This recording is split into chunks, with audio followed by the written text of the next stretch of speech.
Avec mes invités, surtout en ce qui concerne le patrimoine, les sites historiques d'Oran. Alors ça, c'est ma passion et la passion de tous les Oranais certainement. Donc je l'ai annoncé tout au début, on aura de l'architecture en cette matinée. En ce bonjour d'Algérie, je le rappelle qu'on est le 4 décembre 2024. Il est 9h moins quart. Voilà.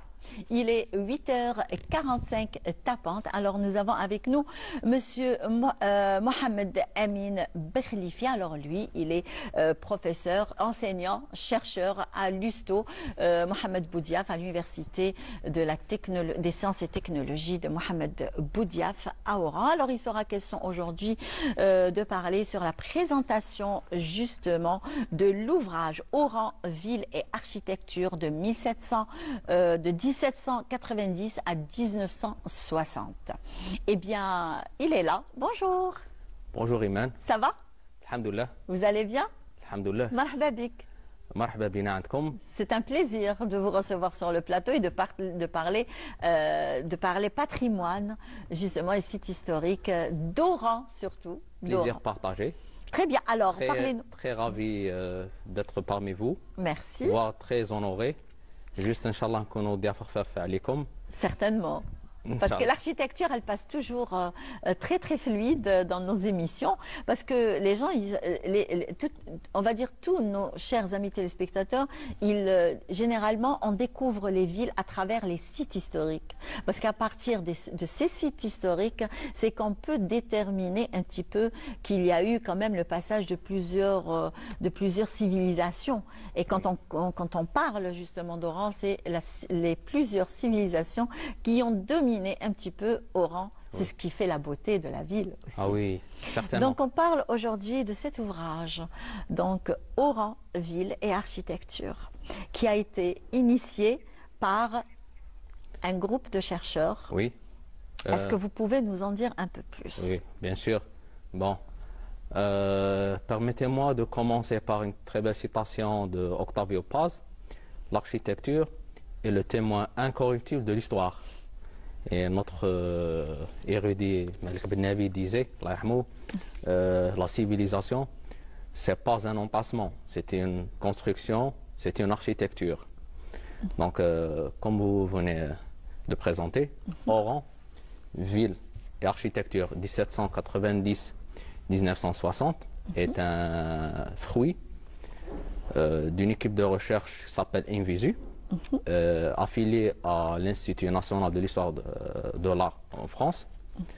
Et c'est une équipe de recherche qui travaille sur l'histoire moderne contemporaine avec comme terrain d'étude le monde arabe et le Maghreb. Donc il vient de publier le livre concernant Oran en 2021 avec l'éditeur algérien Berzakh et Honoré Claire en France. Avant ça, ils ont publié sur Alger, en 2016, et un autre sur l'Algérie, avec des collègues de Sétif, de Tizi Ouzou, de Bijaya. En 2012, il s'appelait Construire au-delà de la Méditerranée. Donc ce livre les a pris pendant plus de 5 ans. Pour le finir. Oui, alors, pour ne pas trop nous étaler, justement, parce que vous m'aviez dit tout au début, moi je parle beaucoup, donc il va falloir m'arrêter à un certain moment. Défaut de l'enseignant. Voilà, exactement. Non, c'est pas un défaut, c'est une qualité d'enseignant quand il sait narrer, on va dire, et transmettre ces informations à son assistance, on va dire. Donc, quelles sont les principales périodes historiques justement couvertes dans cet ouvrage? Bon, ce texte a pris une date charnière, c'est-à-dire 1790, la célèbre date de le séisme qui a touché Oran, puis la libération d'Oran par... C'était en 1792, je crois, oui, non? Oui, la libération d'Oran par le Bey Mohamed Ben Othman al-Kabir, rahimahullah. Mais il faut signaler que Oran a été fondé l'an 903 par les Andalous. Donc, l'érudit Abou Ras al-Nasiri, le célèbre érudit Abou Ras al-Nasiri, dans son texte Ajaib al-Asfar wa Lataif al-Akhbar, datant du XVIIe siècle. Il confirme qu'elle était fondée par des Andalous. Donc elle était En 902. 902-903, Voilà. comme un port, urbanisé par les Andalous, habité par des Andalous, ce qu'on appelait Udwat al-Qarawiyin, le quartier des Andalous, et des tribus autochtones berbères, les Maghrawa. Donc, et après le passage des Ottomans, était la capitale du Beylika de l'Ouest, c'est-à-dire elle a pris une dimension de capitale régionale. Puis après les deux passages des Espagnols, la première Reconquista, la deuxième, ils avaient tous marqué leur présence, les Espagnols, surtout concernant des architectures militaires, bien citées, bien documentées dans le livre. Nous revenons après sur la méthodologie. Après le passage des Français, et bien sûr l'indépendance. Donc Oran, était toujours une ville cosmopolite, une ville très ouverte, Effectivement. ce qui a produit un legs, un héritage, voire un patrimoine très riche et très diversifié. Justement, alors quand on parle de patrimoine très riche et très diversifié, donc comment les différentes influences culturelles, voire espagnoles, ottomanes, françaises, il y a eu même le passage des Portugais à Oran qui sont restés quand même, ils ont occupé Oran pendant 60 années, se manifeste-t-elle dans l'architecture oranaise? J'aimerais bien, dans leur passage, Oui. et le développer à travers des promenades. Donc, c'est des promenades. Et ces promenades, on peut visiter, c'est-à-dire en commençant par Sid el-Houari. Justement parce que quand on aborde le passage de ces différentes civilisations, c'est qu'on les voit concentrer beaucoup plus à Sid el-Houari, ce qu'on appelle l'âme d'Oran, d'ailleurs, et le cœur d'Oran, on va dire. Donc, on voit d'ailleurs à Sid el-Houari, on voit la place Boudeli Hasni, rebaptisée Boudeli Hasni, place Kléber, où on y trouve d'ailleurs la première APC, c'est Oui, ça, oui. d'Oran, avec là où il y a actuellement l'OPGI. l'OPGI, oui. Donc c'est c'était l'ancien hôtel, je crois. Oui. Voilà. Et juste au dos de l'hôtel, d'ailleurs dans cet hôtel où Napoléon III a séjourné quand même Oui. avec son épouse. Oui. Donc et juste au dos justement de cet édifice, on y trouve la première préfecture d'Oran. Oui.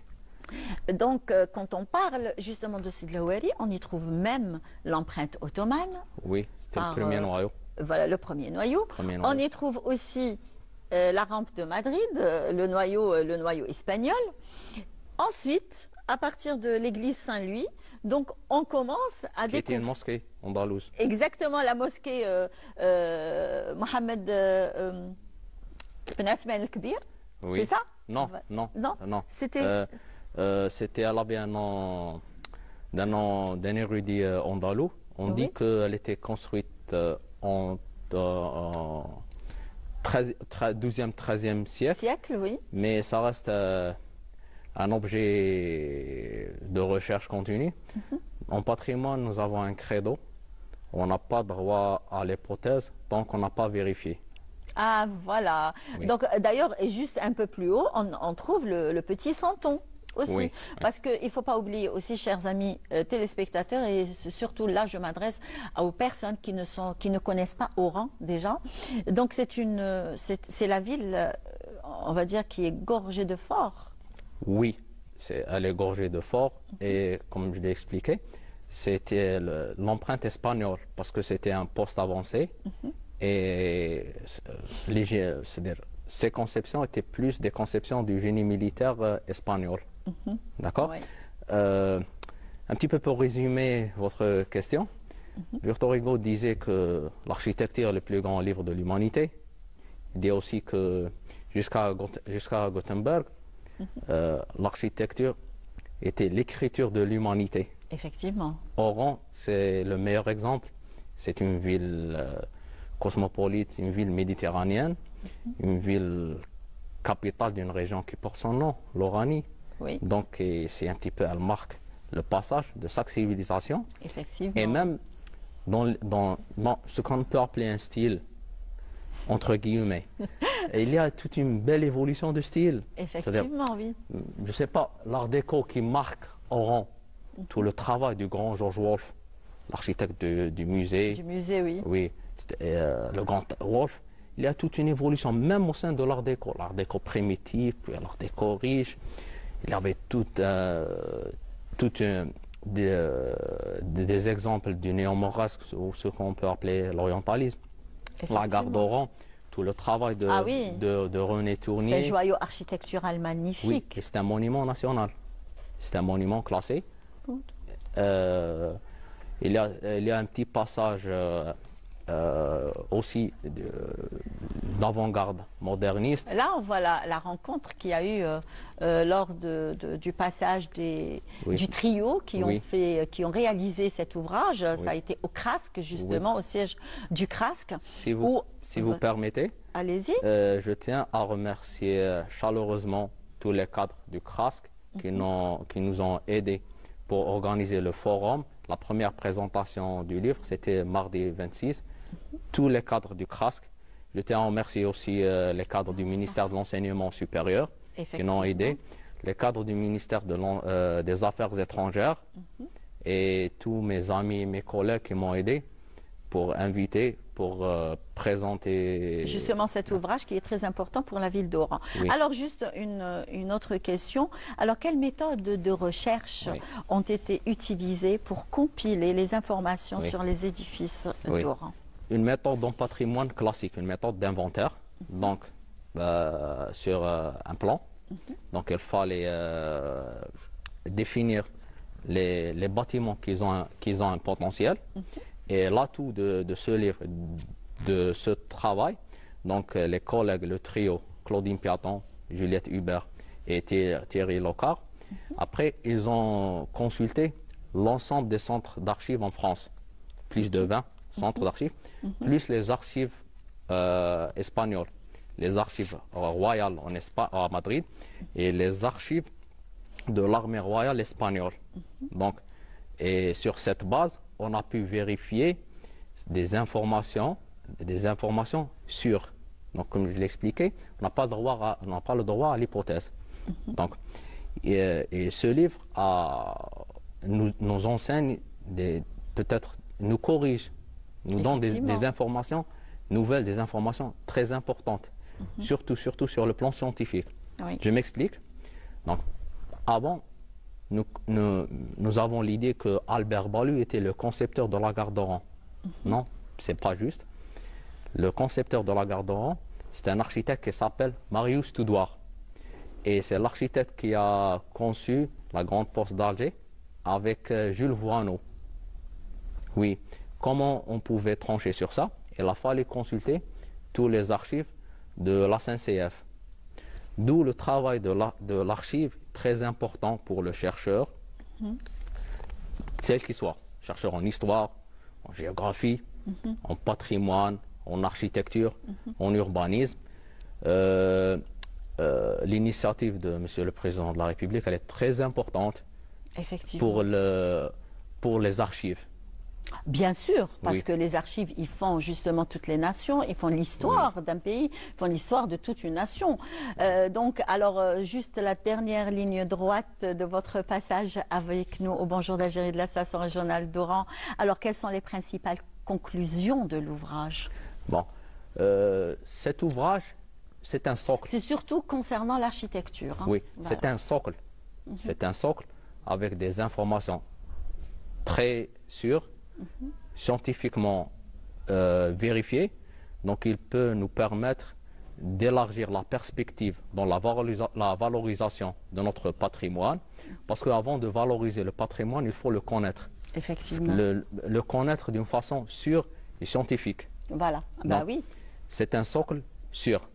Je donne un autre exemple. Nous ne savions pas aussi le passage du grand orientaliste Edmond Duthoit à Oran. Nous ne connaissons que Edmond Duthoit, a fait des grands relevés à Tlemcen, à Alger. Donc, à travers ce livre, et bien expliquer son passage à Oran, ses relevés à la mosquée du Pacha, par exemple. On a aussi pu vérifier tout l'historique de la mosquée Garganta, avec tous les plans militaires, la réhabilitation d'Albert Balu vers la fin du 19e siècle. Donc, avant de valoriser notre patrimoine, il faut toute cette étape de connaissance scientifique. Ce texte est un essai dans cette direction. Très bien. Franchement, vous m'aviez emporté dans l'histoire d'Oran et c'est une histoire vraiment très passionnante. Très riche. Et très riche aussi. Très riche. Peut-être parce que j'adore ma ville et j'adore les sites historiques. D'ailleurs, surtout d'où les balades qu'organisent on va dire des associations, on va dire même des guides historiques. Le livre est composé en cinq parties. Tenez. Non, d'accord, je peux le garder. En 5 parties. Donc, il y a première partie qui concerne son évolution urbaine, sa morphogénèse, bien expliquée à travers des cartes. Puis après, un chapitre sur les architectes d'Oran et les commanditaires, les maîtres d'ouvrage. Oui, c'est très important. Ça, c'est magnifique. Oui. Ça. Et le livre est développé à travers des promenades, des axes. Voilà. Des axes. Et ce qui est aussi un grand travail, c'est le répertoire des architectes qui ont travaillé à Oran. Justement. Et c'est un répertoire vérifié, c'est-à-dire leur biographie et leur travail, ce qu'on appelle des monographies. Oui. C'est juste que je suis tombée sur cette belle photo. Oui.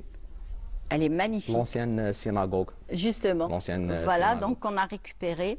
Oui. Et comme on dit, il y a eu plusieurs passages, on va dire, à Oran. Donc, chaque passage civilisationnel a laissé son empreinte à Oran. Donc, belle empreinte. Exactement, oui. De très beaux édifices historiques, on va dire. D'ailleurs, ceux qui ne connaissent pas Oran, il va falloir qu'ils viennent pour visiter cette très belle ville. Marhaba bikom, d'ailleurs, c'est une ville qui est ouverte, comme on dit, tarahab tout le monde. Iman, si tu permets. Oui.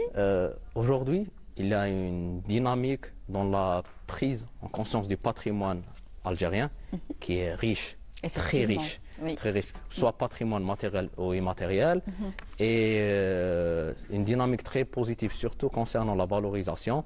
On essaie de classer de nouveaux monuments de nouvelle époque, et une dynamique très très positive. Je te donne l'exemple de l'université de Lusto. L'année précédente, elle est classée monument national.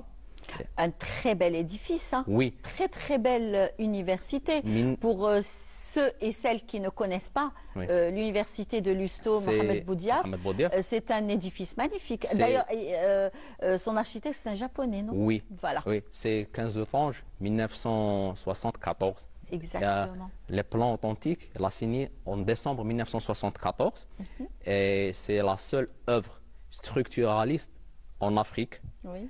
Et 15 Autange est un Pritzker, c'est l'équivalent du prix Nobel. Donc, voilà. Oui, et on a classé aussi le théâtre de Sidi Bel Abbas, 1930, le théâtre du grand architecte Charles-Henri Montalon, le théâtre de Batna. Juste, il faut continuer dans cette dynamique. Dans cette dynamique, exactement. Alors, merci beaucoup. Merci à vous. C'est un plaisir d'avoir parcouru, d'avoir eu beaucoup plus de renseignements sur le patrimoine oranais, comme on dit. D'ailleurs, je tiens à soulever cela. Donc, Oran ne donne pas son dos à la mer. Par contre, elle ouvre grand ses bras et il vous dit « Welcome to Oran ». Donc, marhaba bikom. Alors,